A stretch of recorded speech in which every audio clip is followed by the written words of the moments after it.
The fluorescent lights flickered overhead as I sat at my cluttered desk in the newsroom, a half-empty cup of cold coffee beside my laptop. The air was thick with the scent of burnt toast from the break room and the muffled sounds of my colleagues chatting and typing away. I could hear the rhythmic tapping of keyboards mixed with the distant hum of the city outside, but my mind was elsewhere, lost in the labyrinth of my thoughts. I was revising yet another article about the recent disappearances in Willow Creek, but the words felt hollow, like a cheap imitation of real journalism. My editor, Greg, had insisted on a light-hearted spin, something to keep the readers entertained rather than alarmed. People want to know the juicy details, Em. No one wants to read a doom and gloom piece, he had said, his eyes glued to the screen of his own monitor.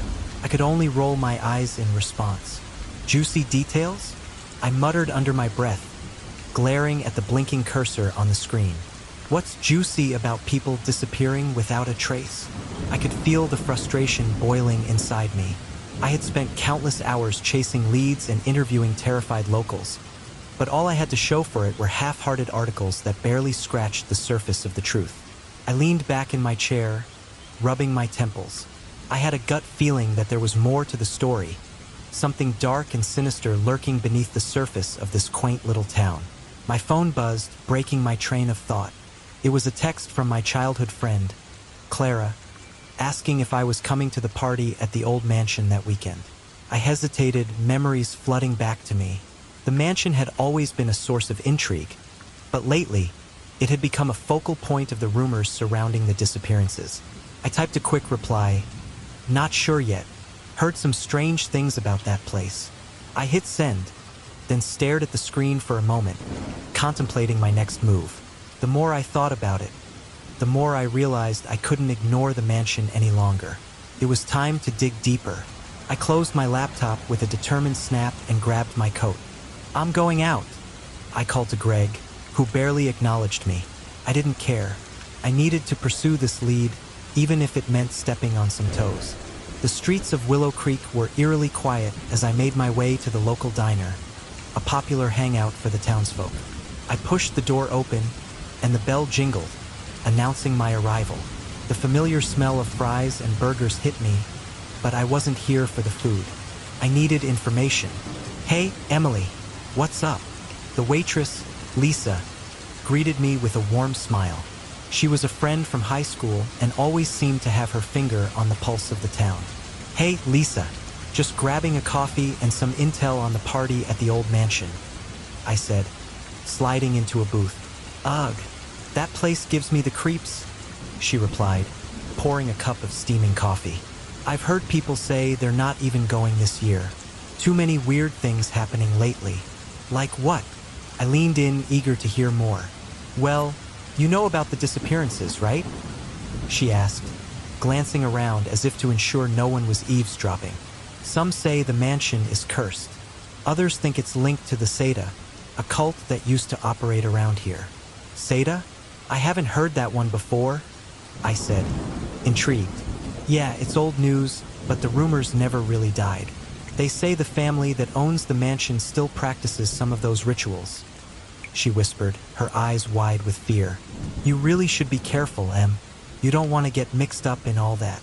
I nodded, absorbing her words. Thanks, Lisa. I appreciate the heads up. I finished my coffee and said my goodbyes, determined to learn more about this elusive cult and the mansion itself. As I stepped out into the brisk evening air, I felt a shiver run down my spine. The sun was setting, casting long shadows that danced along the pavement. I decided to head to the library. Perhaps there were some old newspaper clippings or records that could shed light on the mansion's history and its connection to the recent disappearances.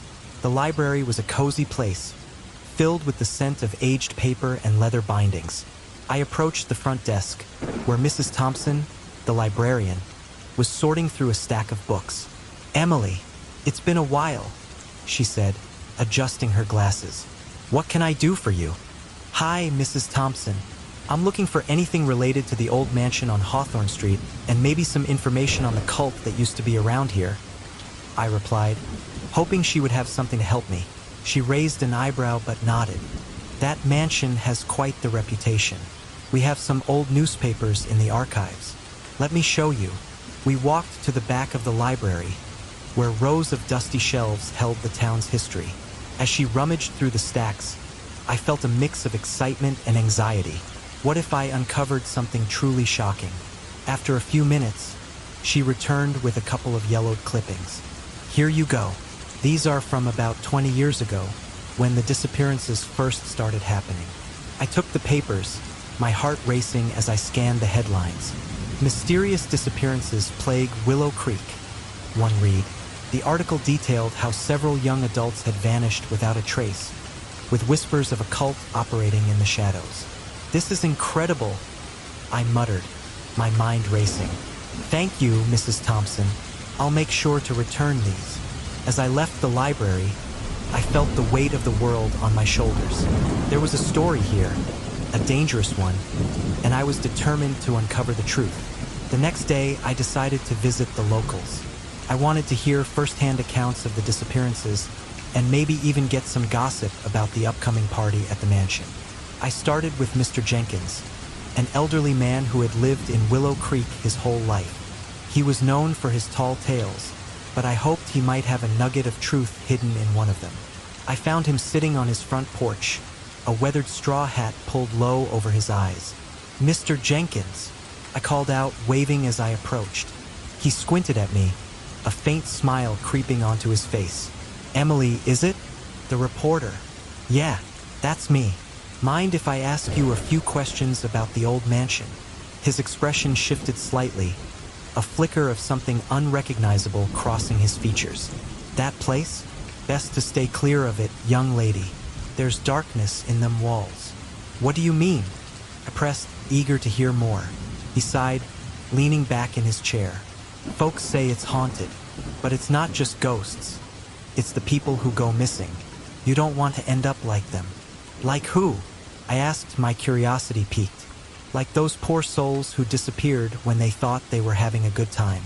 They say the mansion lures you in, but once you're inside, you don't come out," he said, his voice dropping to a whisper. My heart raced. "Did you know any of them?" He nodded slowly, his eyes clouding with memory. "I did. Good kids. They just wanted to have fun, but they got caught up in something they couldn't understand. It's best to leave the past buried, Emily. Trust me." I thanked him and left, my mind swirling with his warnings.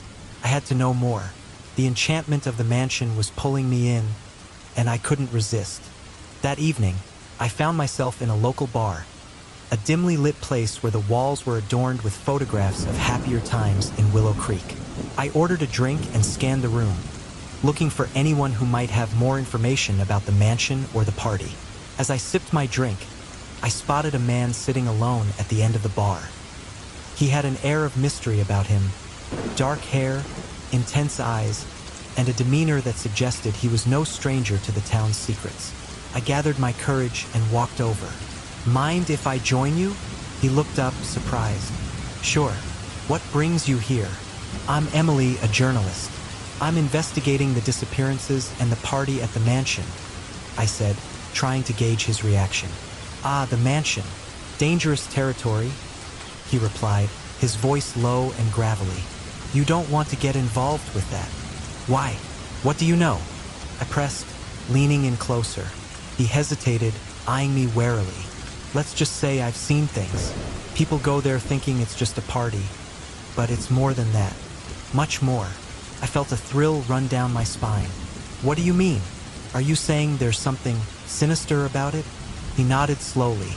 "It's a facade, a lure, but behind it there are rituals, traditions that date back generations.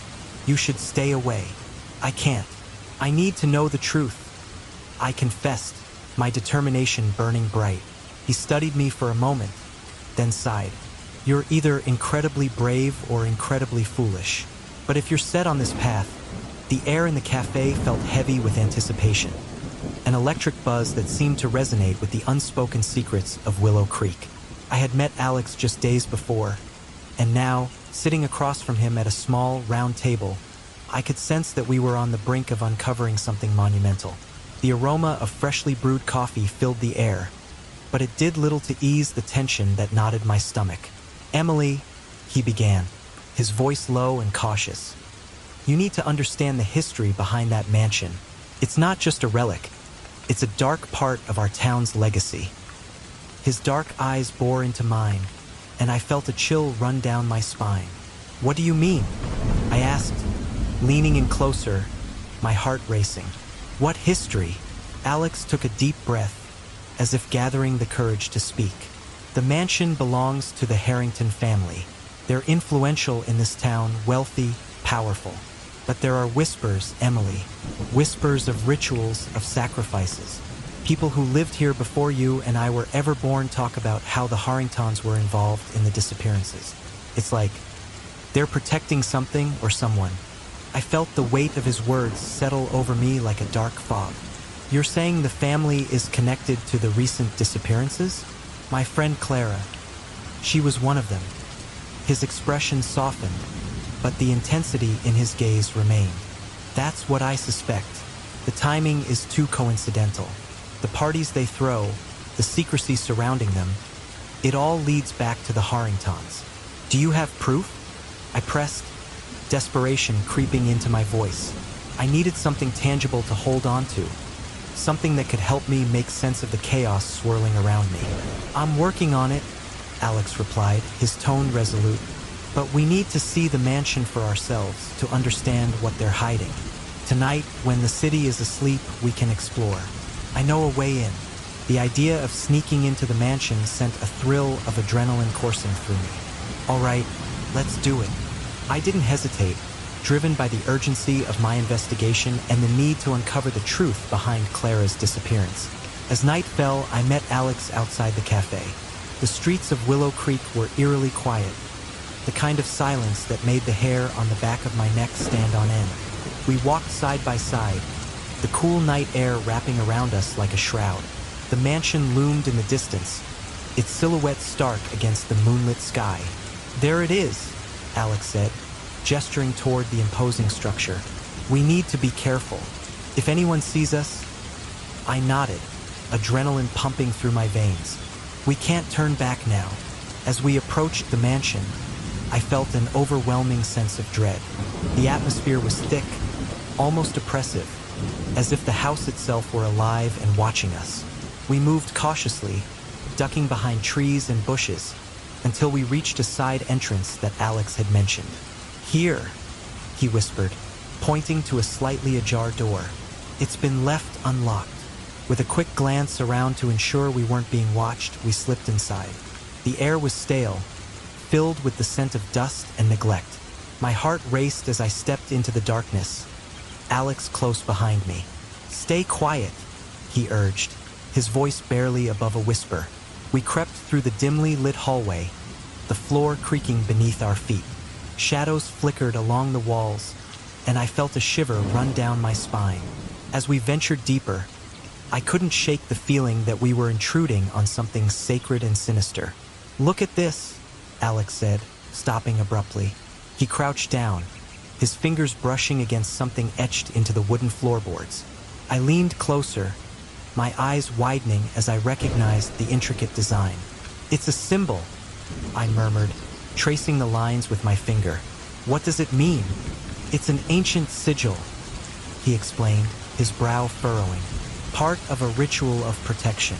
They might believe it shields them from outsiders or worse." A wave of nausea washed over me. "What are they protecting?" "I don't know," he admitted, his voice heavy with concern. "But whatever it is, it's connected to the disappearances. We need to keep moving." We continued our exploration, navigating through a maze of darkened rooms filled with antique furniture draped in white sheets. Each room seemed to tell a story of its own, but the weight of the mansion's history loomed larger than anything we could uncover within its walls. Then, in a small, dimly lit parlor, I caught a glimpse of something that made my heart stop. A large, ornate mirror hung on the wall, its surface tarnished and cracked. I approached it slowly, my breath hitching in my throat. "Emily?" Alex's voice broke through my reverie. "What is it?" I pointed at the mirror. This mirror feels different. I can't explain it." As I reached out to touch the cold surface, I was struck by a sudden vision. A flash of faces, laughter, and then darkness. I staggered back, gasping. "Are you okay?" Alex asked, concern etched on his face. "I saw something, people. They were having fun." But then, I shook my head, trying to dispel the image. "Then it went dark. I don't know what it means.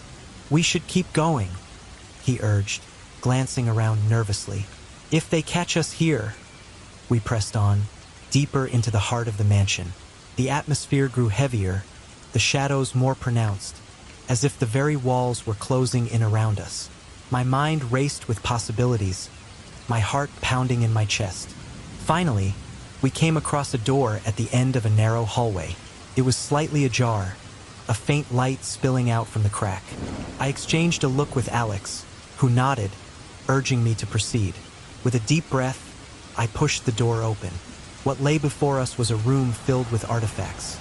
Strange objects, candles, and old books strewn about haphazardly. In the center of the room stood a table covered with intricate designs and symbols, all of which sent shivers down my spine. "This must be it," Alex whispered, awe and fear mingling in his voice. "The heart of their rituals." I stepped closer, my eyes scanning the room.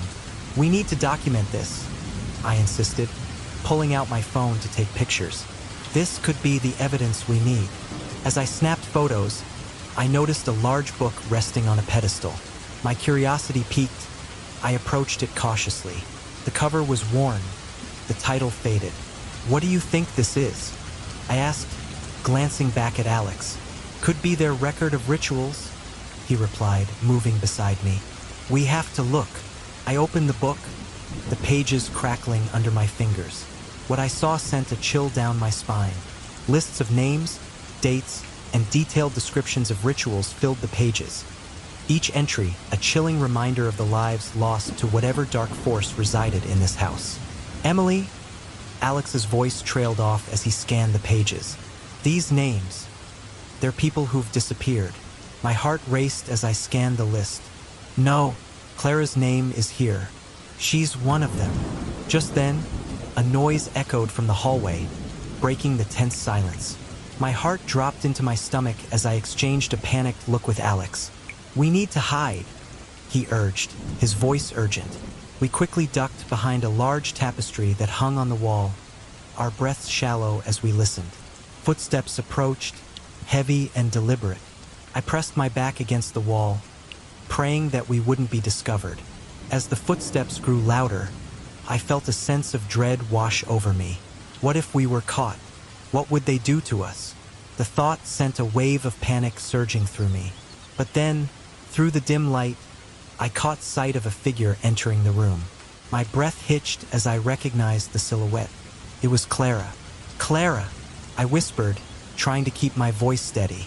She looked different, haunted, as if the weight of her experiences had left an indelible mark on her. "Emily?" she breathed, her voice trembling. "What are you doing here?" I asked, stepping out from behind the tapestry.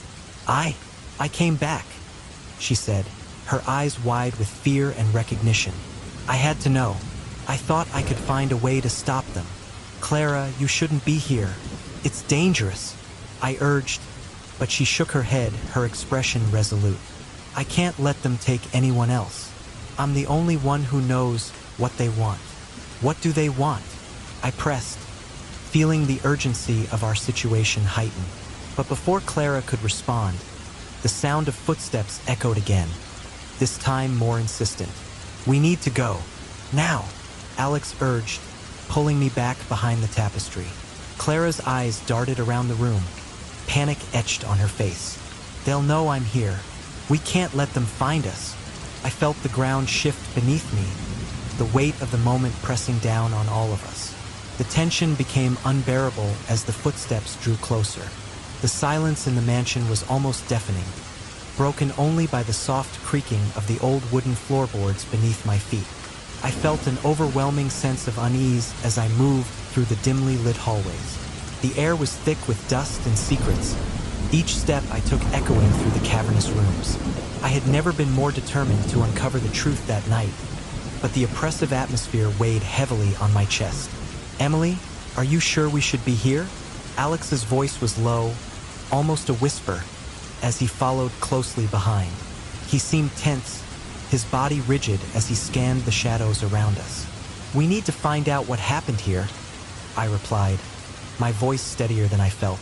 My heart raced at the thought of Clara, my childhood friend, and the other victims whose names were forever etched in the town's history. The disappearances haunted me, and I refused to let fear dictate my actions. We moved further into the mansion, where the darkness seemed to swallow us whole. Suddenly, I noticed a glimmer of light seeping from under a heavy wooden door at the end of the hallway. My pulse quickened. What do you think is behind that door? I asked, my curiosity piqued. I don't know, but it doesn't feel right, Alex replied, his brow furrowing. Ignoring his hesitation, I approached the door, my hand trembling as I grasped the cold metal handle. I pushed it open, and the hinges let out a low groan, as if protesting against our intrusion. The room inside was small and cluttered, filled with dusty bookshelves and a large, ornate table in the center. My eyes widened as I spotted an ancient-looking book lying open on the table. Look at this, I said, stepping inside. I could feel Alex hesitating at the threshold, but I was too captivated to care. The pages were yellowed and fragile, filled with names and dates. My breath caught in my throat as I realized what it was. A record of past parties held in this very mansion. Emily, be careful, Alex urged, stepping closer. I flipped through the pages, my heart sinking further with each name I read. They were all there, people I had known, friends of friends. But more chilling was the realization that many of these names were associated with the disappearances that had gripped our town in fear. They were all here. They were all part of this madness. I muttered, my voice shaking. Maybe we should leave, Alex suggested softly, his gaze darting to the door as if expecting someone to burst in at any moment. Not yet, I insisted. There has to be more to this. We can't just walk away. As I continued to examine the room, I noticed a strange symbol carved into the wall, its lines intricate and foreboding. What is this? I murmured, tracing my fingers along the edges. That looks like some sort of ritualistic symbol, Alex replied, his voice low. I've seen it in books about ancient practices. It's supposed to ward off evil or something like that. I felt a shiver run down my spine. Ward off evil? Or summon it? Before Alex could respond, something caught my eye at the far end of the room. A door slightly ajar. My heart raced as I moved toward it, driven by an instinct I couldn't explain. Emily, wait, Alex called, but I was already pushing the door open. The room beyond was darker, almost suffocating in its gloom. As I stepped inside, I felt a chill brush against my skin. The air was thick with an unsettling energy, and I could barely make out the outlines of peculiar objects scattered throughout the space. Look at this, I whispered, spotting a collection of photographs hung haphazardly on the walls. As I stepped closer, my breath caught in my throat. There, among the faces of strangers, was Clara. Clara, I gasped, my heart pounding in my chest. Emily, we shouldn't be here, Alex urged again, but I was transfixed by the sight of my friend's smiling face, frozen in time. Next to her photo was another, depicting a group of people gathered in what appeared to be a celebration, but the atmosphere felt ominous. Why would they keep these? I wondered aloud, feeling a mix of anger and desperation. What happened to her? Just then, a noise behind us made us both jump. I turned to see a figure emerging from the shadows, and my heart raced as I recognized the face. It was Clara, but she looked different, haunted and hollow. Clara, I cried, rushing toward her. It's me, Emily. I've been looking for you. Emily, she whispered, her voice trembling. You shouldn't have come here. What do you mean? We need to know what happened to you. I pleaded, desperation clawing at my throat. Clara shook her head, tears brimming in her eyes. I can't remember everything. It's all so hazy, but I remember fear. They were all there, the ones who disappeared. They wanted something from us. What did they want? I pressed, my heart aching for my friend. I don't know, she said, her voice breaking. It was like a dream, but a nightmare. I tried to escape, but they caught me. I was part of their game. Game? Alex echoed, stepping closer. What kind of game? Clara's eyes widened in panic. The party. It's not just a party. It's a ritual. They believe they can gain power from us, from our fear, our pain. I glanced at Alex, his expression a mix of disbelief and concern. We need to get you out of here, Clara. You're safe now, I said, trying to reassure her, but she shook her head, her voice barely a whisper. You don't understand. It's not over. They'll come for you too. Who? I asked, my heart racing. The family that owns this place, Clara replied, her voice trembling. They're not what they seem. They've been doing this for generations. I thought I could escape, but they'll always find you. A cold wave of dread washed over me. The pieces of the puzzle were falling into place, and I felt the weight of the truth pressing down on me. Clara, we need to figure this out. We can stop them together. Together? She echoed, her eyes darkening. I don't know if that's possible. I thought I could forget, but it lingers. The fear, the memories, they haunt me. Just then, the door creaked open wider, and a chill ran down my spine. I turned to see a shadow looming in the entrance, a figure stepping into the dim light. My heart dropped as I recognized the familiar face. Clara? The figure said softly, and I felt a sickening twist in my stomach. It was someone from our past, someone we had trusted. Get away from her, I shouted, stepping protectively in front of Clara. But the figure smiled, a twisted grin that sent chills down my spine. Emily, dear, you really shouldn't have come here. You could have stayed safe. But now you've put yourself in danger. What do you want? I demanded, my voice shaking.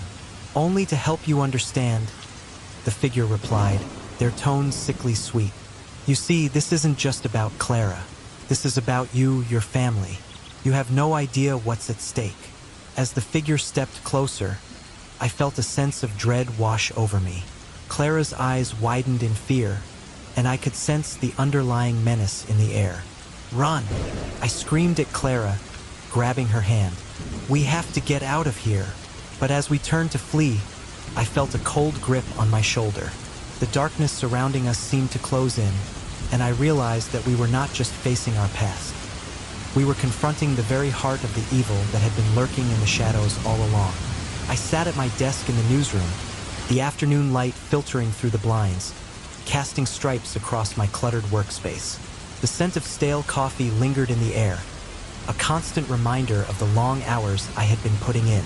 My editor, Mr. Thompson, had just dropped another stack of reports on my desk, and I couldn't help but feel a wave of frustration wash over me. These articles about the recent disappearances were shallow, devoid of any real substance. It was as if he expected me to churn out sensational headlines instead of delving into the dark underbelly of Willow Creek. Emily, we need more flair in these pieces, Thompson had said, his voice grating as he leaned over my shoulder. People want drama, not just facts. Spice it up. I took a deep breath, trying to suppress the urge to snap back at him. Instead, I forced a tight smile. I'll see what I can do, Mr. Thompson. But deep down, I knew that I couldn't just write fluff. There was something sinister lurking beneath the surface of this small town, and I felt compelled to uncover the truth. The recent string of disappearances weighed heavily on my mind, and it was becoming increasingly clear that there was a connection I needed to explore. After hearing whispers about a party at the old mansion on the outskirts of town, my curiosity was piqued. The mansion had a reputation, a chilling history that sent shivers down my spine. I decided to investigate further. The next day, I hit the streets, determined to gather information from the locals. As I walked through the town, I approached an older woman sitting on her porch, knitting quietly. "Excuse me, ma'am," I started, trying to sound casual.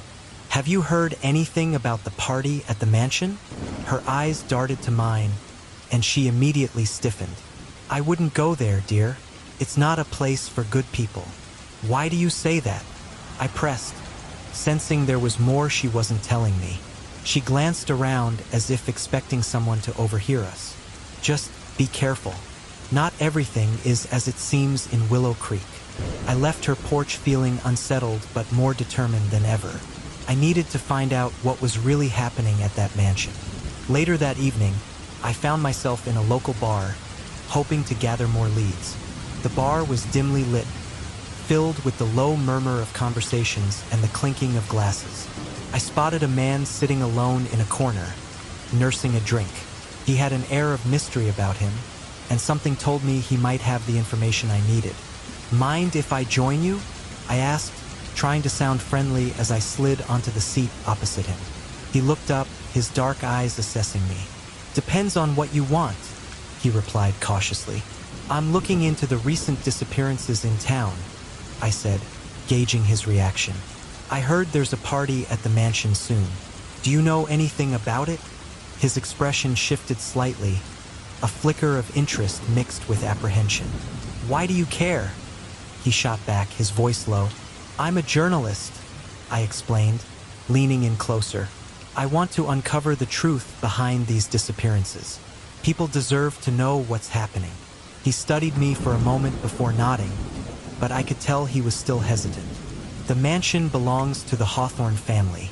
They've got ties to the disappearances, or at least that's what people say. Why do you say that? Pressed. Strange things happen there. People go in and some don't come out. It's been like that for years, he said, his voice dropping to a whisper. If you're smart, you'll stay away from that place. But I couldn't just walk away. I needed to know more.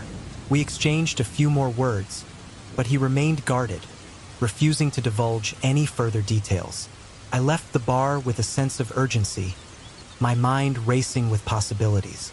The next day, I arranged to meet Alex again, this time at a cafe where we could talk more freely. I needed to dig deeper into the Hawthorne family's connection to the disappearances.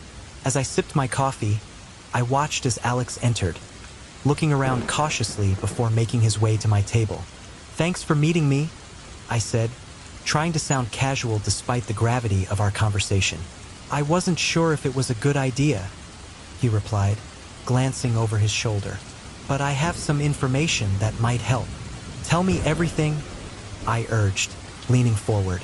The mansion is more than just a house. It's a symbol of power in this town, he explained, lowering his voice. The Hawthorns have been holding parties there for decades, and those who attend often end up missing. Missing? I echoed, my heart racing. What do you mean? Some say it's a ritual of sorts. They believe in maintaining the town's prosperity at any cost. There are rumors of a dark tradition that involves sacrifices, he said, his brow furrowing. That's why I warned you. They won't take kindly to anyone snooping around. A ritual? I repeated, feeling a chill run down my spine. What kind of sacrifices? I don't know the details, but the locals have talked about it for years. It's like a rite of passage for the Hawthorns, but it comes with a price, Alex said, his eyes narrowing. You should be careful. If they catch wind of your investigation. I have to go, I interjected, my determination solidifying. I need to see that mansion for myself. Are you insane? He exclaimed, his voice rising. You don't know what you're getting into. I have to know, Alex. This is bigger than just a few missing people. If there's a chance to expose them, I can't back down now. I insisted, feeling a surge of adrenaline. After a moment of tense silence, he finally nodded. Fine, but if we're doing this, we need a plan. I'll help you, but we need to be smart about it. We spent the next hour discussing our strategy. I felt a mixture of fear and excitement coursing through me. I was stepping into the unknown, but I couldn't shake the feeling that I was on the verge of uncovering something monumental. As night fell, we made our way to the mansion, the weight of the darkness around us pressing in. The old house loomed ahead, its silhouette sharp against the moonlit sky. I couldn't shake the feeling that we were being watched, as if the very walls of the mansion were alive with secrets. Are you ready for this? Alex asked, his voice barely above a whisper. I took a deep breath, steeling my nerves, ready as I'll ever be. As we approached the entrance, I spotted an ancient symbol carved into the door, a design that sent a shiver down my spine.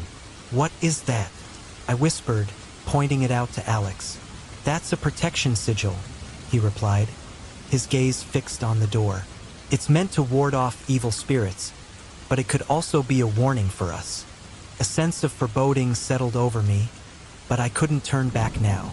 I pushed the door open, and as it creaked on its hinges, I felt a chill seep into my bones. The air inside was thick and heavy, like a shroud enveloping us. We stepped inside, and I knew that our lives would never be the same again. The heavy scent of old paper and coffee filled the air as I sat at my desk in the newsroom. A stack of articles about the recent disappearances spread out before me. The fluorescent lights flickered overhead, casting an unflattering glare on my laptop screen. I scanned the headlines, feeling a familiar wave of frustration wash over me. Each article was a shallow retelling of the facts, devoid of the depth and urgency these disappearances warranted. My editor, Barry, had a penchant for the sensational, and it felt like I was drowning in a sea of mediocrity. I leaned back in my chair, running a hand through my hair. How am I supposed to make a difference if all I can do is regurgitate the same tired narratives? I muttered under my breath. Barry's voice echoed in my mind, dismissing my concerns with a wave of his hand. "People want stories, Emily. Give them what they want, not what they need." But I needed more. I couldn't shake the feeling that there was something deeper behind these disappearances, something sinister lurking in the shadows of Willow Creek. I had heard whispers about a party at the old mansion on the outskirts of town, a place steeped in mystery and rumor. It was said that the mansion belonged to a powerful family with ties to the disappearances, and the thought of uncovering the truth ignited a spark within me. With my heart racing, I grabbed my notebook and headed out into the crisp evening air. The streets were quiet, the only sound being the crunch of leaves beneath my feet. I approached the first house I could find, an elderly woman sitting on her porch, her eyes clouded with suspicion as I introduced myself. "Excuse me, ma'am," I said, trying to keep my tone friendly. "I'm investigating the recent disappearances, and I heard there's a party at the old mansion. Do you know anything about it?" She looked at me as if I had just asked her to divulge a state secret. "Best not to get involved in their affairs, dear. Those people are not to be trifled with," she replied, her voice low and tremulous. "Please, I just want to help. People are missing. I need to know what's going on," I pressed, feeling the frustration bubbling up inside me. But she simply shook her head, her face drawn tight. "You won't find the answers you seek. Some things are better left alone." Disheartened, I thanked her and moved on. The next few houses yielded the same results, reluctant residents, fearful of speaking out. It was as if the town was wrapped in a thick fog of silence, and I was the only one trying to pierce through it. That night, I found myself at a local bar, the dim lighting casting long shadows across the walls. I nursed a drink, my mind racing with thoughts of the mansion and the party. It was there that I noticed him. A man sitting alone at the end of the bar, his dark hair falling over his eyes, an air of mystery surrounding him. As I approached, I could feel my heart pounding in my chest. "Hi, I'm Emily." I introduced myself, trying to sound casual. "I couldn't help but notice you seem different from the others here." He looked up, his expression unreadable. "Alex," he replied, his voice low and smooth. "What brings you here?" "I'm investigating the disappearances in Willow Creek," I said, deciding to take a chance. "I heard there's a party at the old mansion. Do you know anything about it?" He hesitated, studying me with a cautious gaze. "Why do you want to know?" There was apprehension in his tone, and I could sense he was weighing his words carefully. "I need to understand what's happening. People are scared, and I want to help." I insisted, my voice steady despite the uncertainty swirling inside me. After a moment, he sighed and leaned closer. "The mansion is not just a party venue.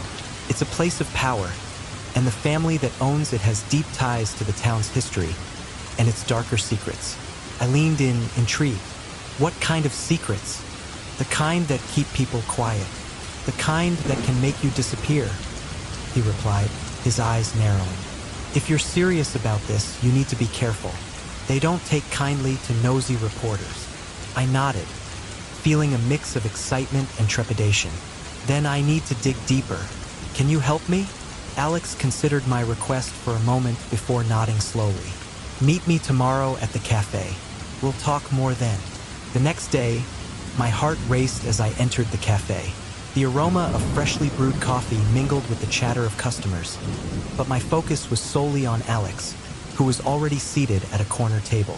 I approached, a sense of urgency propelling me forward. Thanks for meeting me, I said, sliding into the seat across from him. I'm desperate to learn more about the mansion. He took a sip of his coffee, his expression serious. The mansion belongs to the Hawthorne family. They're influential, and they've been in Willow Creek for generations. Rumor has it they've been involved in the disappearances, using the parties as a cover for something much darker. I leaned closer, my pulse quickening. What do you mean? There are whispers of a cult, rituals performed in secrecy, he explained, his voice low. They believe that by sacrificing certain individuals, they can maintain their power and prosperity in the town. It's all connected to the disappearances. A chill ran down my spine as I absorbed his words. So you're saying they're targeting young people? Like the ones who have gone missing? He nodded gravely. Exactly. We need to find a way to get into the mansion, to see what really goes on during one of those parties. As the sun began to set, painting the sky in hues of orange and pink, I felt a sense of determination wash over me. We have to act quickly. I need to find my brother. He's been missing for weeks now, and I can't help but think he's connected to this. Alex's expression softened slightly. I'm sorry to hear that, Emily. We'll do everything we can to find him. The night was quiet as we made our way to the mansion, the air thick with anticipation. The old house loomed before us, its silhouette dark against the starry sky. The atmosphere was heavy, almost oppressive, as if the house itself were alive, watching us approach. Are you ready for this? Alex asked, glancing at me as we stood before the entrance. I took a deep breath, my heart pounding in my chest. I have to be, for my brother. We stepped closer, my gaze fixed on the intricate carvings on the door. As I reached out to touch the wood, I felt a shiver run through me. There was something ancient about this place, something that made my skin crawl. Look, Alex said, pointing to a symbol etched into the door. That's a ritualistic mark. It's meant to protect the house from intruders, but it also signifies what they believe is a sacred space. What kind of protection do they need? I asked, my voice barely above a whisper. Protection from those who would expose them, he replied darkly. With a nod, we pushed the heavy door open, the creaking sound echoing in the stillness. The interior was dimly lit, shadows dancing along the walls. I felt a mix of fear and excitement coursing through me as we stepped inside, knowing that whatever lay ahead could change everything. As we ventured deeper into the mansion, my mind raced with thoughts of my brother, the rituals, and the darkness that seemed to envelop this place. I was determined to uncover the truth, no matter the cost. The night was thick with anticipation and dread as Alex and I stood outside the sprawling grounds of the mansion. The moon hung low in the sky, casting eerie shadows on the ancient trees that surrounded the estate. I could feel my heart racing as we prepared to execute our plan to infiltrate the upcoming party, a masquerade that promised to be both glamorous and sinister. Are you sure about this? Alex asked, his voice a low whisper.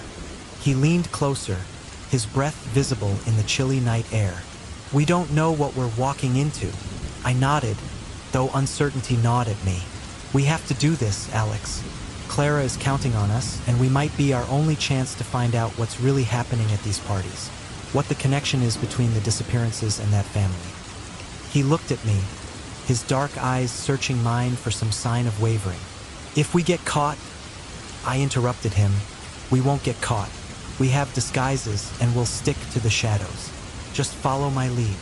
I adjusted the mask over my face, feeling the weight of the delicate fabric against my skin. It was a beautiful creation, black lace with intricate designs, but it felt more like a shroud than a disguise, right? Stick to the shadows, he echoed, though there was a hint of skepticism in his tone. Let's hope that's enough. As we approached the mansion, the soft sounds of laughter and music drifted through the air, a stark contrast to the darkness that enveloped the area.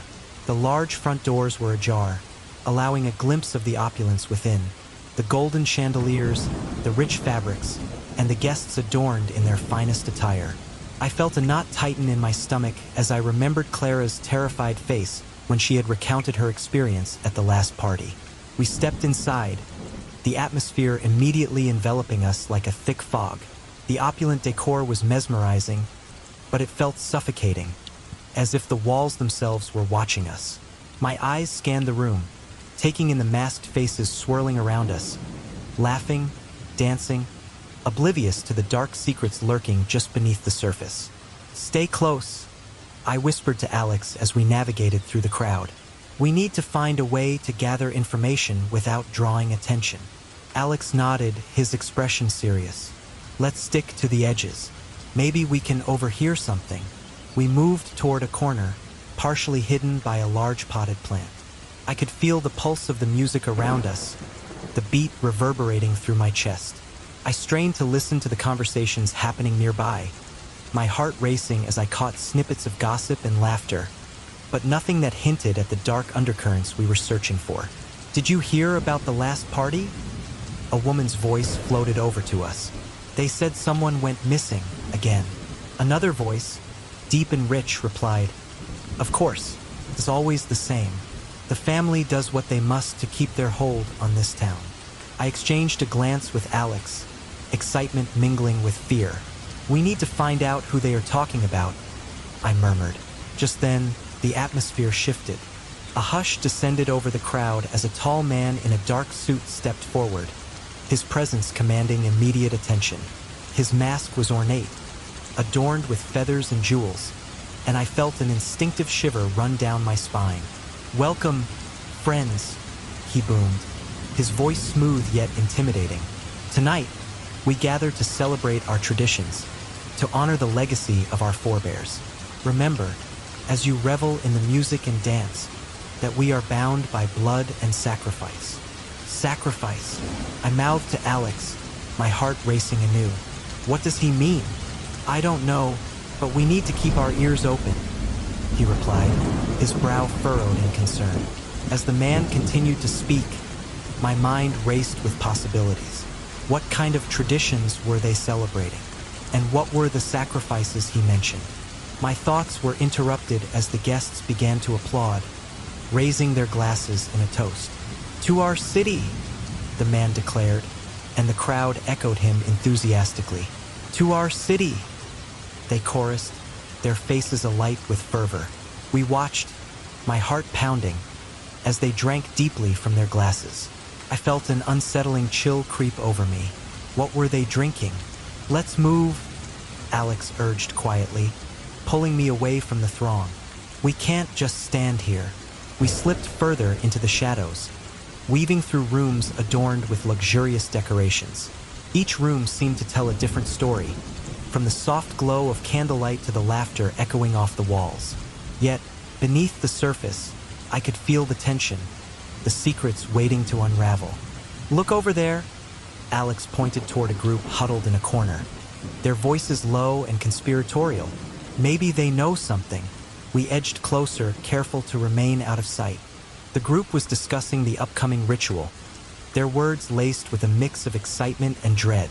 I heard the family is selecting another young one this time, one woman said, her voice trembling slightly. It's like they can't help themselves. Do you think it'll be another party like last year? A man asked, his tone nervous. What if they choose someone we know? A pit formed in my stomach. They're talking about the sacrifices, I whispered to Alex. We need to find out who they plan to choose and why. Let's get closer, he suggested, and we moved stealthily to a nearby doorway, straining to hear every word. They say it's for prosperity, another voice chimed in. But what kind of prosperity comes from blood? Enough! The man in the dark suit from earlier interrupted, stepping into view. Do not question our traditions. You know the consequences of disobedience. The group fell silent, their faces pale. I could feel my heart racing as I realized just how deeply rooted this was in the community. The fear in their eyes spoke volumes. They were trapped in this cycle of terror, bound by their own silence and the power of the family. We have to find out who's in charge of this, I said, my voice barely above a whisper. If we can expose them... Emily, Alex hissed, pulling me back as we noticed a couple walking toward us, their laughter echoing in the otherwise hushed atmosphere.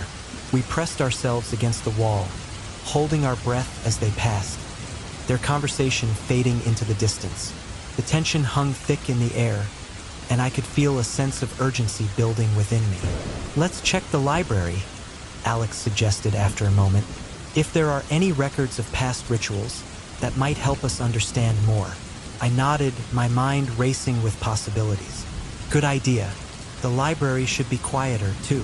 We made our way through the mansion, navigating the labyrinth of rooms until we found the library. A grand space filled with towering shelves of dusty books and leather-bound tomes. The dim light created a cozy atmosphere, but I couldn't shake the feeling that we were intruding on something sacred. Look for anything that mentions the family or the rituals, I instructed as we split up, searching the shelves. I ran my fingers along the spines of the books, scanning titles and hoping for a clue. Suddenly, Alex called out from the far corner of the room. Emily, come here. Look at this. I rushed over to him, excitement bubbling in my chest.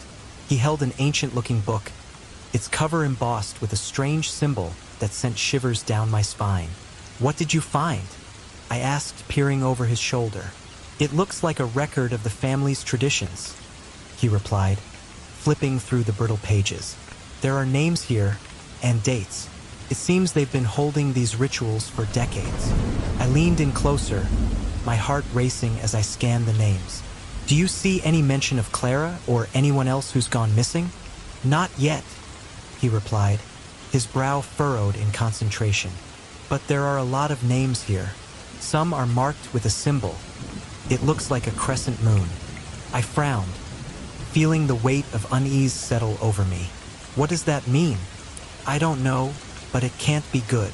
Before we could continue our search, I heard footsteps approaching. My breath caught in my throat as I glanced toward the door, panic rising within me. Quick, hide, I whispered urgently, pulling Alex behind a large bookshelf. We crouched low, our hearts pounding in unison as the door swung open.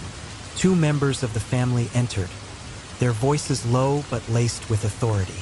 I heard someone was snooping around. One of them said, his voice a low growl, "We can't let this go on." "Yes, we need to tighten security," the other replied. "The last thing we need is more attention on us, especially with the ritual coming up."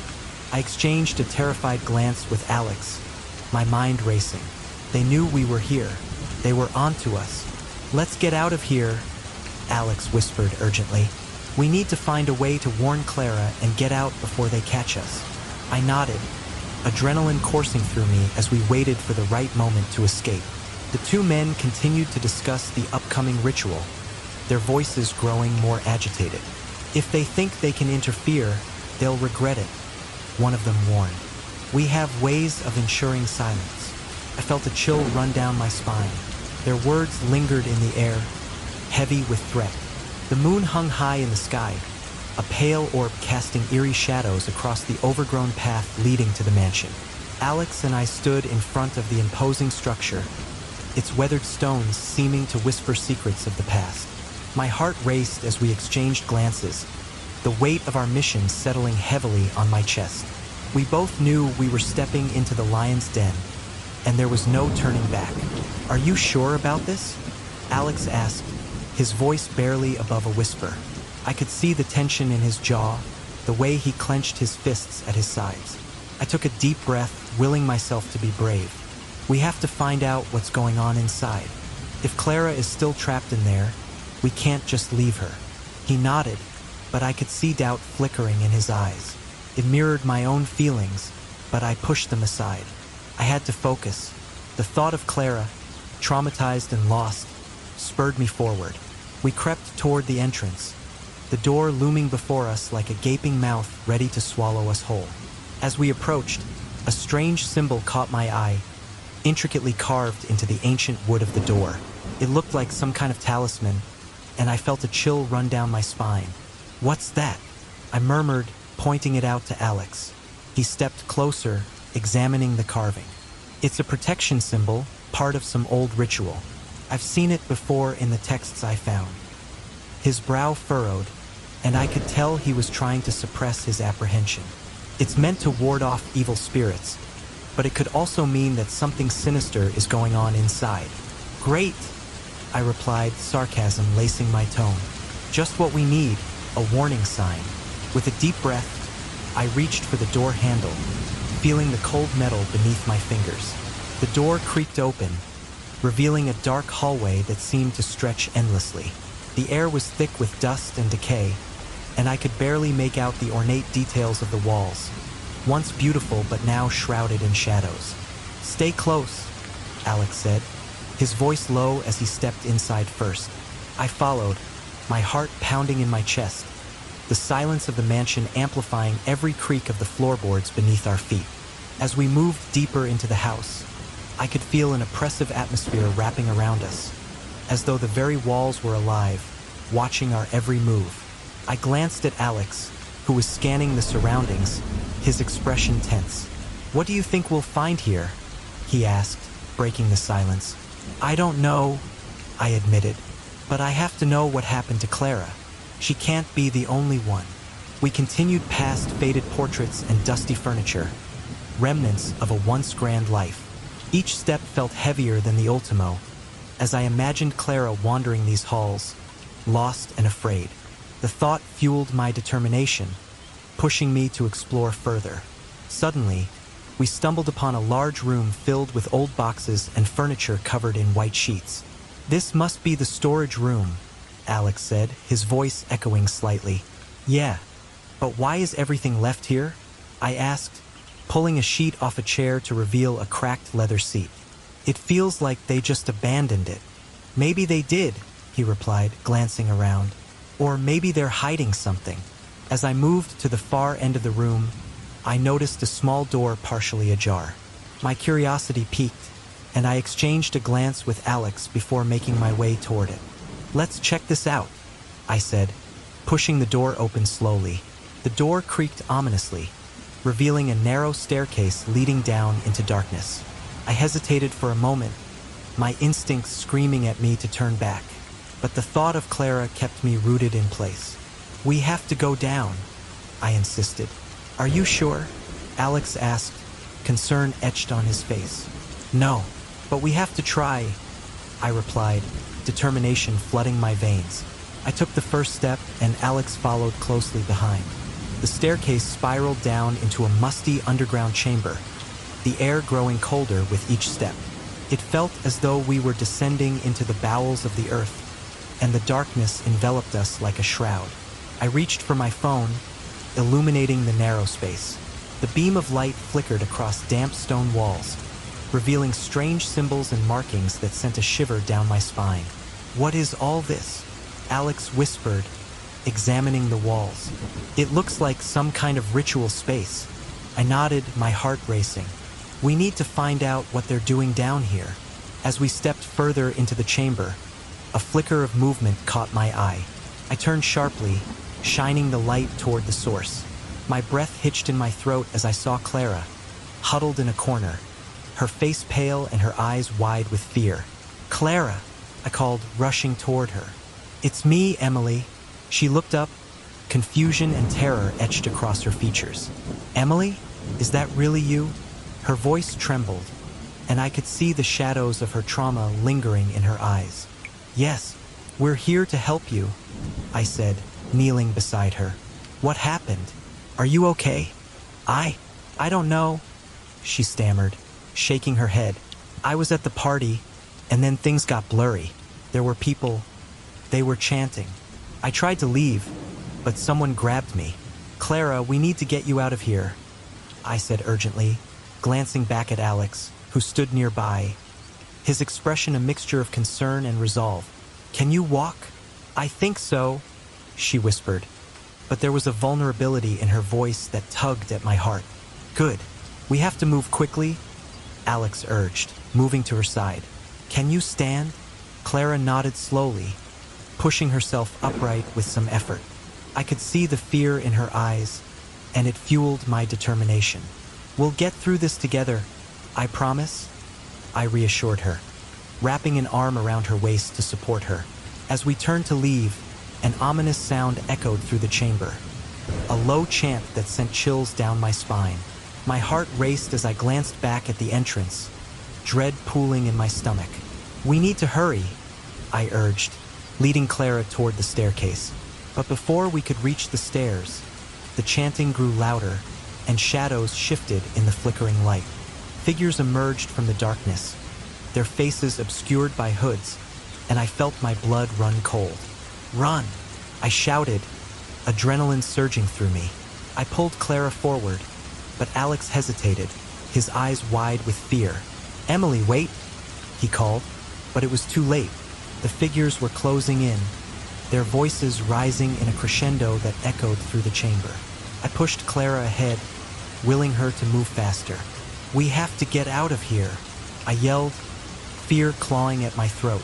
Suddenly, hands reached out from the darkness, grabbing hold of Clara and pulling her away from me. No! I screamed, lunging forward, but more figures emerged, surrounding us. Emily! Clara cried, panic lacing her voice as she struggled against their grip. Help me! Let her go! I shouted, my heart racing as I fought against the tide of hooded figures. They were too strong, their grip like iron chains. Welcome, intruders, one of the figures said, stepping forward. The hood fell back, revealing a face I recognized. Someone from the town I had trusted, someone I had never suspected. You've come just in time for our ceremony. Ceremony? I echoed, my mind racing. You can't do this. But my protests fell on deaf ears as they dragged us deeper into the chamber. Clara was pulled away from me, and I could hear her cries of distress. My heart shattered as I fought against the hands that restrained me, desperation clawing at my throat. Clara! I yelled, my voice hoarse with panic. I won't let them take you. The figures began to gather around an altar, their chants growing louder and more frenzied. I struggled against my captors, my mind racing to find a way out. Alex! I shouted, hoping he would find a way to help. I'm right here, he yelled back, his voice strained. I could see him fighting against the grip of the figures, his eyes locked on mine with determination. Don't give up, I urged. We can't let them do this. But the more we struggled, the more tightly they held us, and I could feel the panic rising within me. I had to find a way to save Clara, to save us all. As the chanting reached a fever pitch, I realized we were running out of time. I could see Clara being forced onto the altar, fear etched in her features, and it ignited a fire within me. No, you won't take her, I screamed, my voice breaking with desperation. I felt a surge of strength as I fought against my captors, my instincts kicking in. I twisted and turned, looking for any opportunity to break free.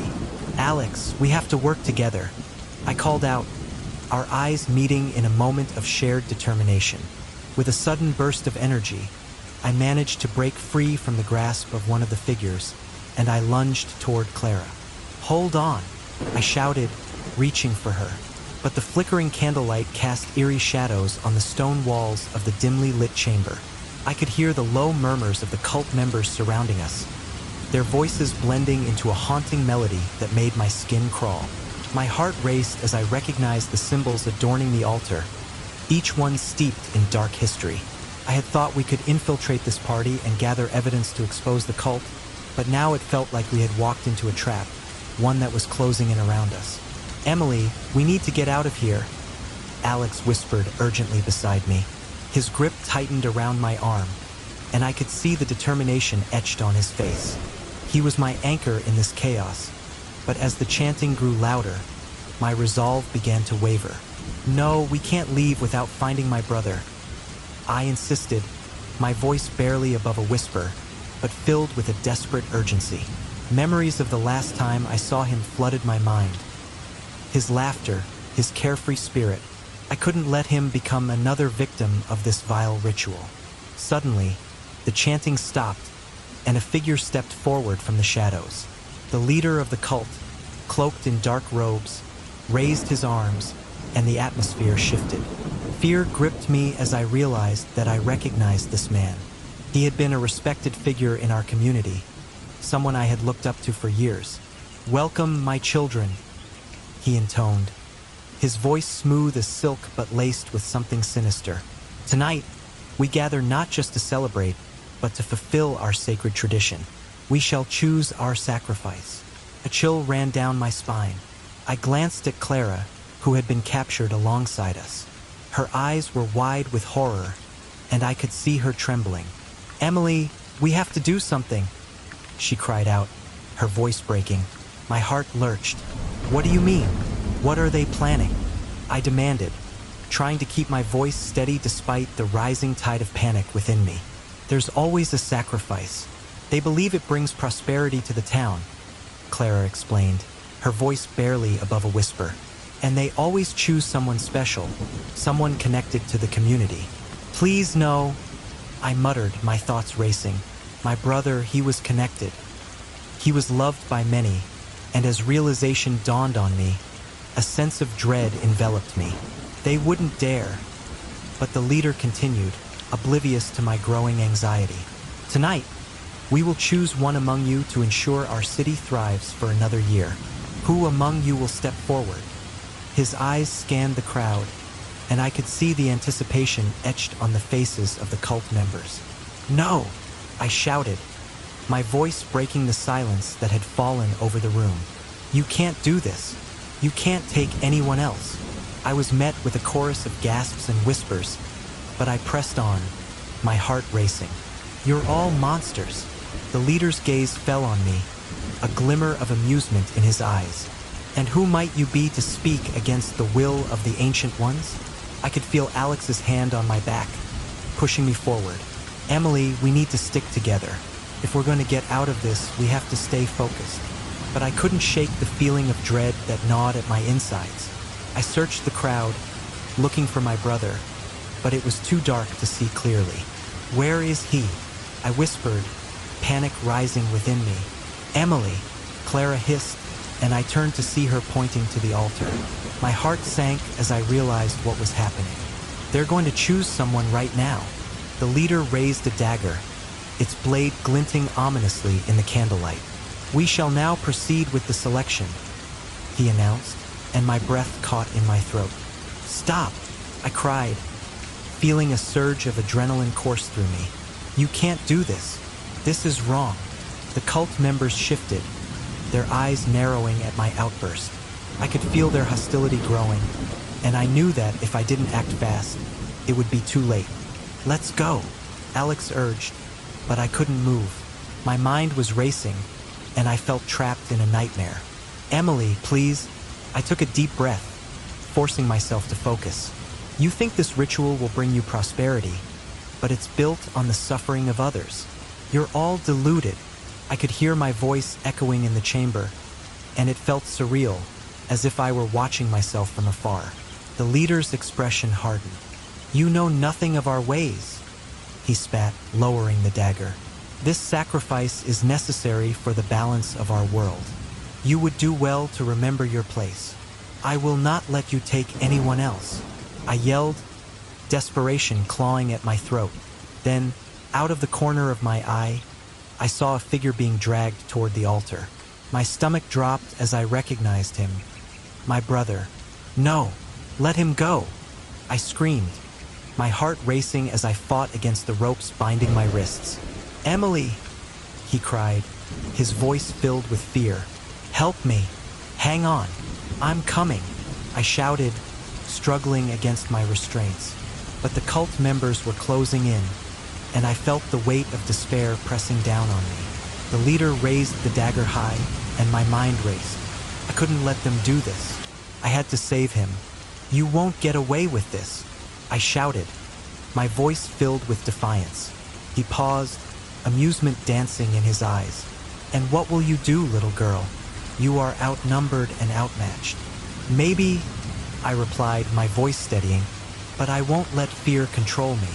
With a sudden surge of strength, I yanked my arms free, the ropes snapping under the pressure. "Alex," I shouted, my eyes meeting his. "We need to get him out of here." "On it," he replied, determination blazing in his eyes. Together, we rushed toward my brother, but the cult members were already closing in. "Stop them," the leader commanded, his voice booming through the chamber. Chaos erupted as I fought my way through the crowd, adrenaline fueling my every move. I could hear Clara shouting for help behind me, but my focus was solely on my brother. "I'm coming," I yelled, my heart pounding in my chest. But the cult members were relentless, grabbing at me, trying to pull me back.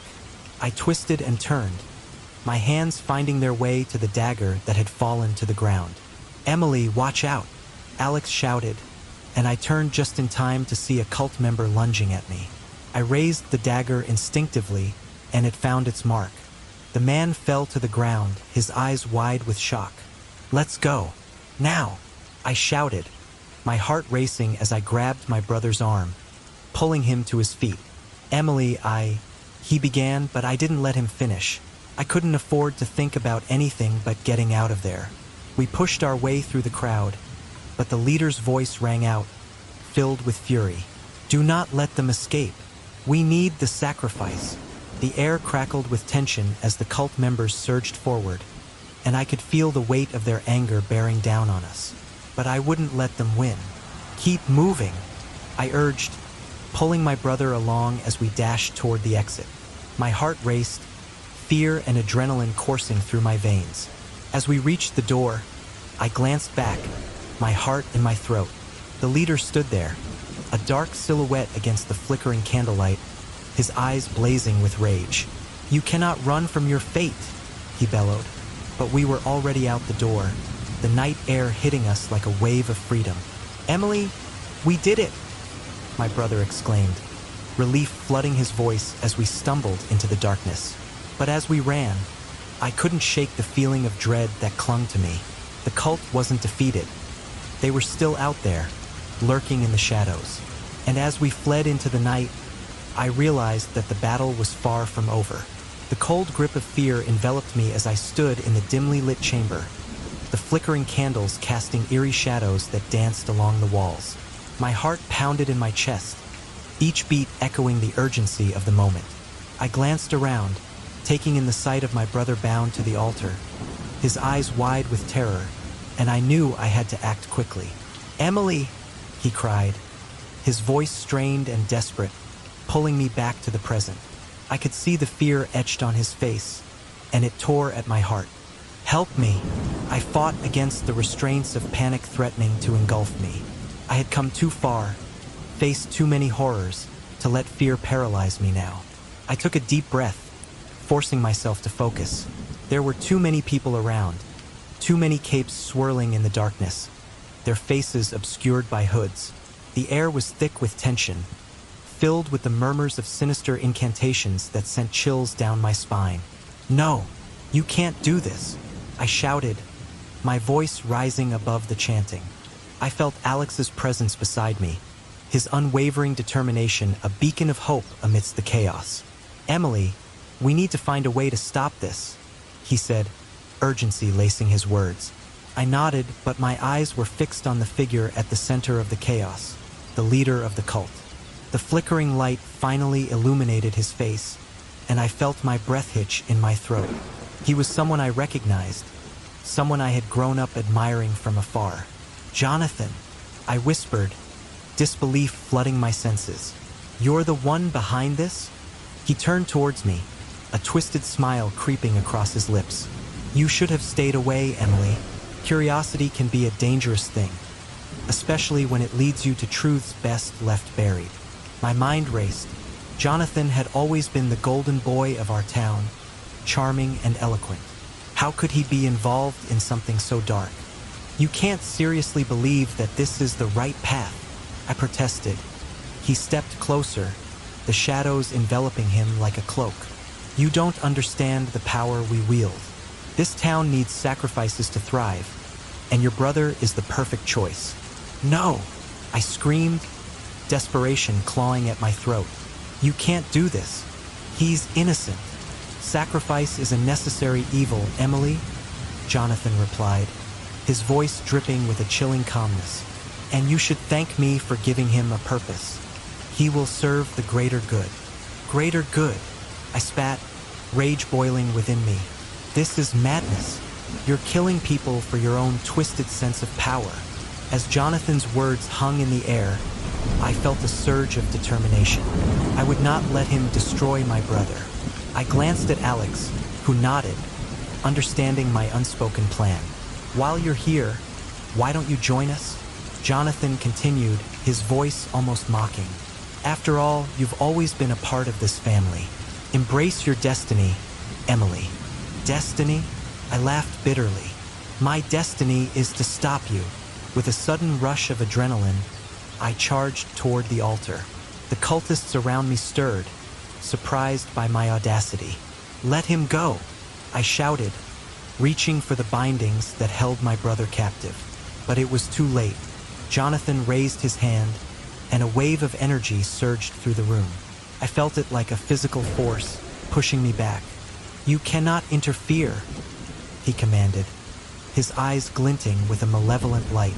Emily, don't, my brother cried, struggling against his restraints.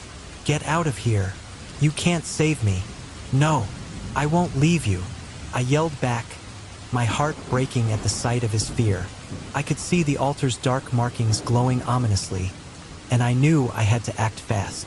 Clara, I called out, desperation spilling from my lips. If you can hear me, I need you. In that moment, the air shifted, and Clara emerged from the shadows, her face pale but determined. I'm here, Emily. We're going to get through this together. Clara, you need to help us stop this, I pleaded, my eyes darting between her and my brother. We can't let them take him. I can help, but you need to trust me, Clara said, her voice steady. I had a vision. I know how to disrupt the ritual. Tell me what to do, I urged, my heart racing. You need to break the circle, she instructed, gesturing to the symbols drawn on the floor. If we can disrupt the energy flow, it will weaken Jonathan's hold over the ritual. I nodded, determination flooding through me.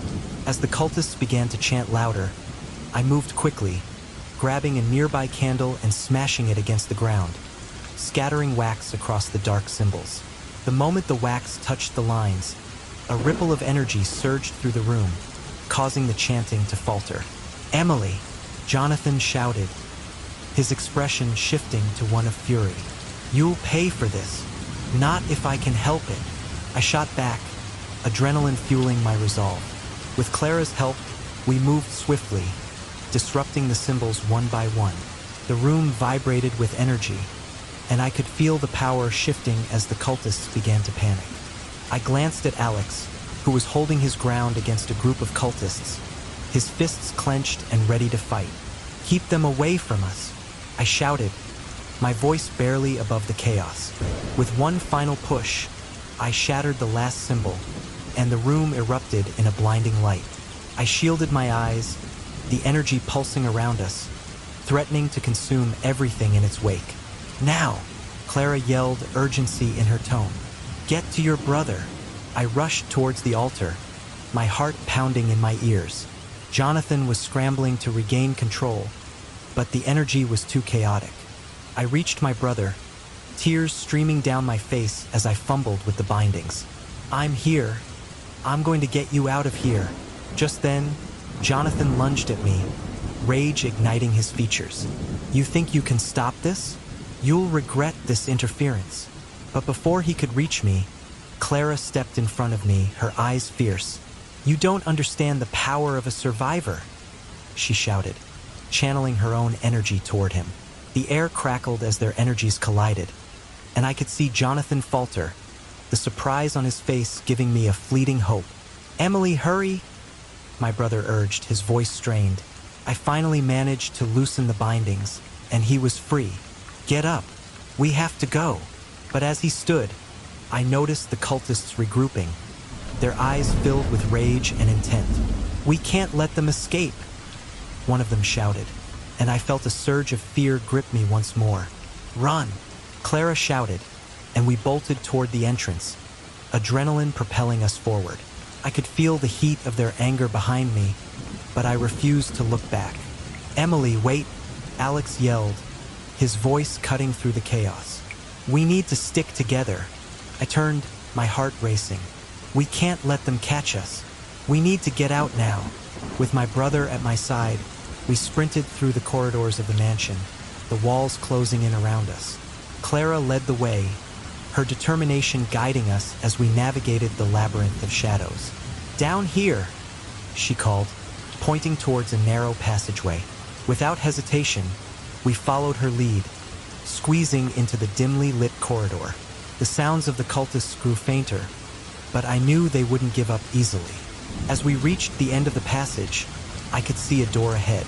That's our way out, I shouted, hope igniting within me. But just as we reached for the handle, a figure emerged from the shadows. It was Jonathan, rage radiating from him like a storm. You think you can escape? He hissed, his eyes dark and menacing. Get out of our way, I screamed, my heart racing as I pushed against the door. He stepped closer, his gaze piercing. You don't understand what you're doing. This is bigger than you, bigger than all of us, bigger than my brother's life? I shot back, my voice trembling with fury. You're a monster, Jonathan. Before he could respond, I felt Clara's hand on my shoulder. We have to go now. With a surge of determination, I pushed the door open and dashed outside, the cool night air hitting my face like a splash of cold water. My brother followed closely behind, and I turned to see Alex and Clara emerging just in time. We did it, Clara gasped, catching her breath.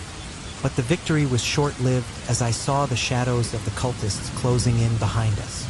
We need to keep moving, Alex urged, grabbing my brother's hand. Together, we sprinted away from the mansion, the darkness chasing us like a predator.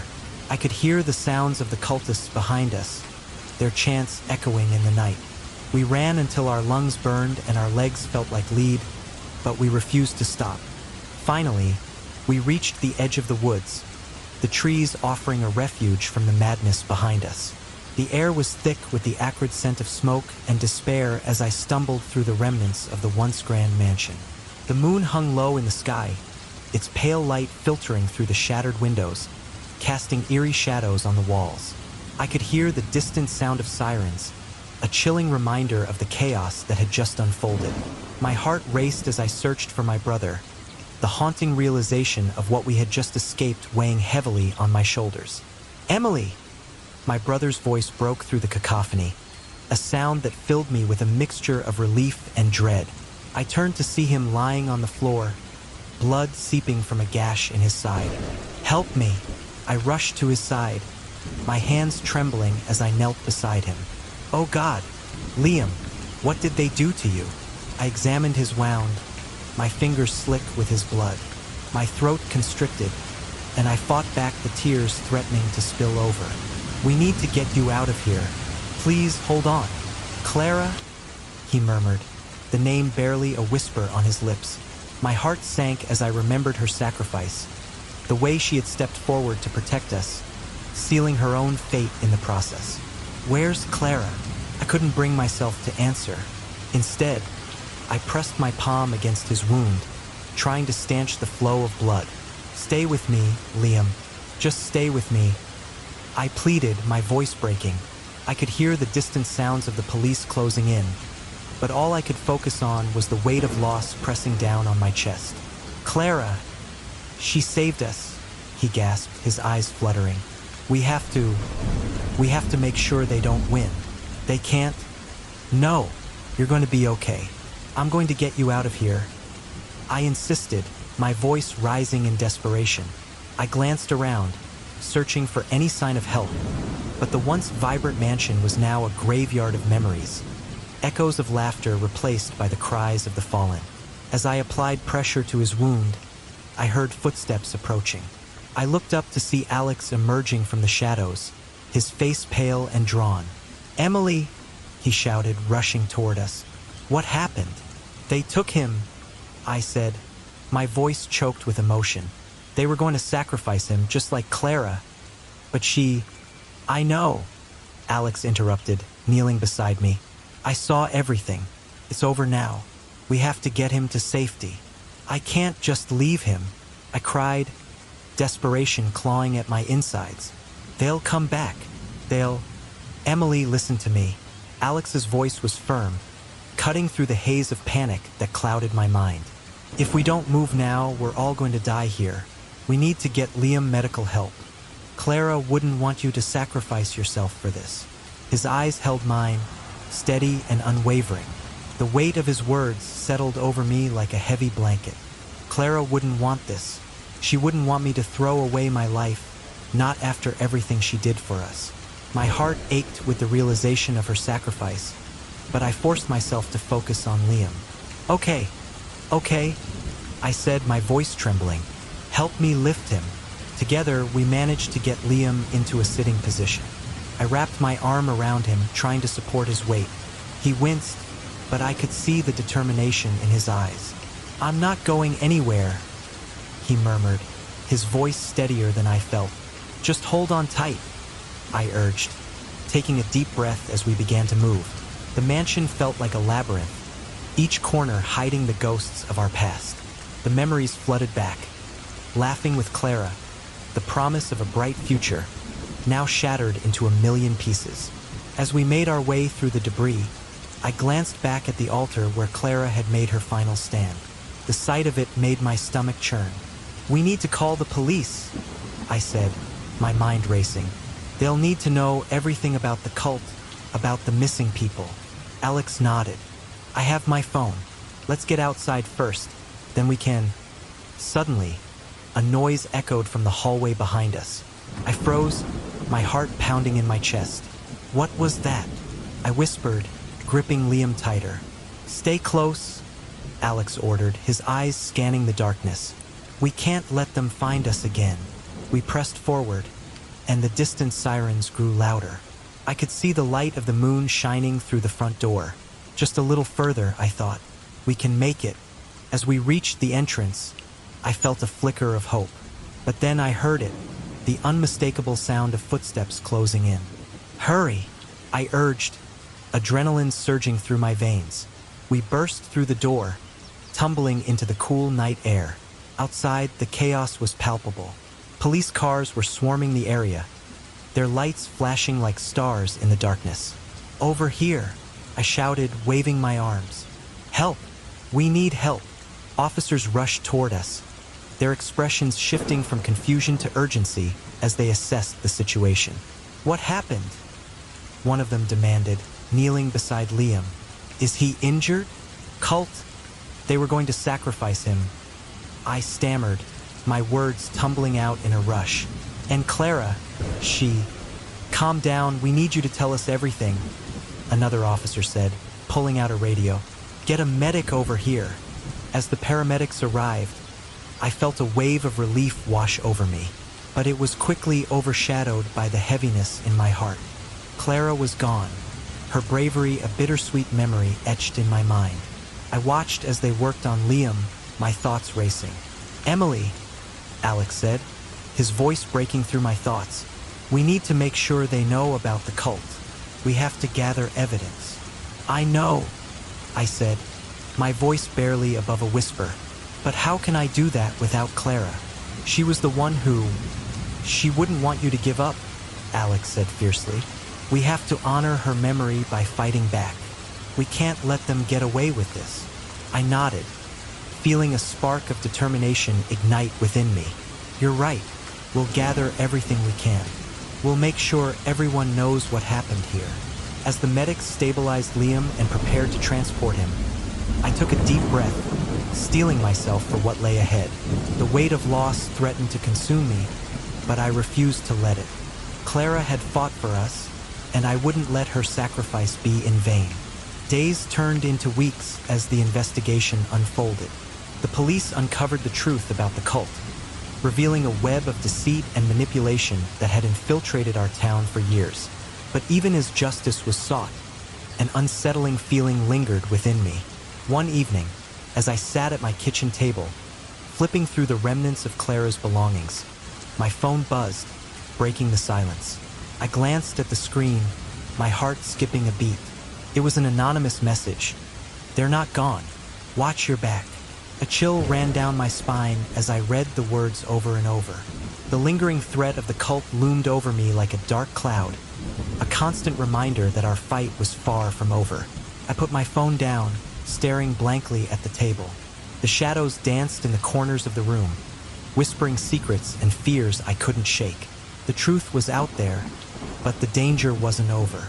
I felt the weight of responsibility pressing down on me, a heavy mantle I couldn't escape. As I looked out the window at the quiet street, I realized that the scars of what had happened would never fully heal. Willow Creek would forever be marked by the horror of that night, and I was left to navigate the aftermath, the guilt of Clara's loss a constant companion. "Emily!" Alex's voice pulled me from my thoughts. He stood in the doorway, concern etched on his face. "You okay?" I forced a smile, but it didn't reach my eyes. "Just thinking about everything, Clara, and what we have to do next." "We'll figure it out together," he said, stepping closer. "But you need to take care of yourself too. You can't fight this alone." "I know," I said, my voice barely above a whisper. "But I can't shake the feeling that it's not over. Not yet." He nodded, understanding the weight of my words. "We'll stay vigilant. We'll keep each other safe." As we stood together in the dim light of the kitchen, I realized that the fight for truth and justice had only just begun. The scars of our past would shape our future, but I wouldn't let fear dictate my actions. I would honor Clara's memory by uncovering the secrets hidden in the shadows, and I would do everything in my power to ensure that no one else suffered as we had. Together, we would face whatever darkness lay ahead.